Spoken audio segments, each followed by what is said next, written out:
Hello, my name is Ernie Conover, and today I would like to tell you about an epoxy-based finish that I have been experimenting with for about 1.5 years. It's made by System 3 and it's called Clear Coat, and it has a lot of advantages over oil-based finishes that we have traditionally used for turning.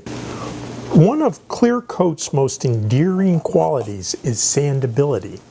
This is a little pot that I turned a week or so ago, and it has 1 coat of clear coat on it.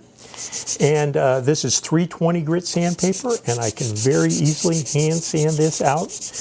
And no clogging of the sandpaper whatsoever, and a fine white residue. A problem of traditional oil finishes and varnishes is that once you open the can, they will quickly go bad. I have probably thrown away more finish than I've used in my lifetime.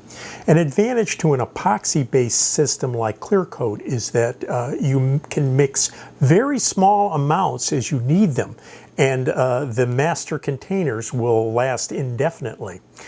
You do need to pour 2 parts of the resin to 1 part of the hardener and do this very precisely. The best way to do that is with what's called a dose cup. And you can buy these from System 3 or from a good drugstore, but they have graduations both in ounces and in cc's on them, so you can mix very precise amounts. If you also ask the pharmacist nicely, she will save these little plastic dose cups that come with medicine and that they actually throw away at the end of the day. You should protect your hands from the finish during application. That's the only toxicity to this finish, that while wet, it can give some people an allergic reaction. So wearing nitrile rubber gloves is a great idea. I do it for all finishing these days. Okay, for a small finishing need like this, I'm just going to make up 3/4 of an ounce of clear coat. And I'm going to first pour a quarter ounce of hardener in, like so. And then I'm going to now pour a 1/2 ounce in of resin for a total of 3/4 of an ounce.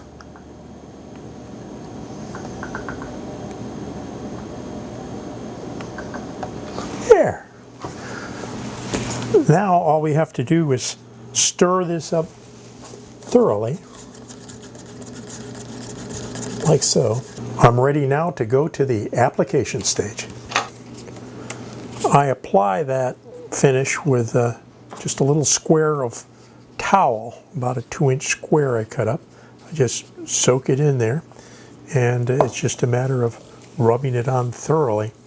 On a second coat like this, I'm not going to need as much finish as I would on an initial coat because it sinks in quite a bit.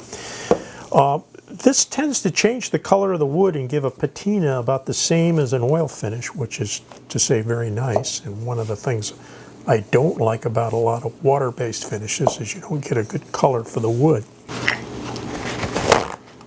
Once I have the piece completely coated, the first coat I'll wait about 5 or 10 minutes for it all to soak in, but on the second coat I can do it right away. I just take clean paper towel now and just wipe all of the excess finish off of here, like so. And as they become soaked with epoxy, I simply discard them. One advantage to this finish is that because it's epoxy, it actually strengthens the wood. And here I had a little check in the wood that was forming because this was turned green, and by quickly applying the finish to it before it could dry very much, it was the same as putting super glue in there. So another advantage to this stuff is that it's structural.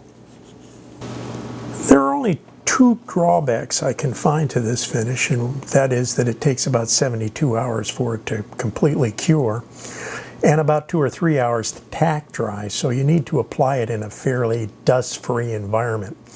Also, you need a 70-degree room to apply it in, or those times will lengthen considerably. If you have a very cold shop and must apply it under those conditions, there is a turbo booster that you can add to the finish that will allow it to cure in very cold 50-60 degree conditions. Also, simply turning the heat up will make it cure much faster. For every 10 degrees C or 50 degrees F increase in temperature, the drying time cuts in half. So going even to just 80 degrees or 90 degrees will make it set much faster. The second drawback to this finish is that this viscosity is somewhat higher than the average oil finish. It's a bit thicker.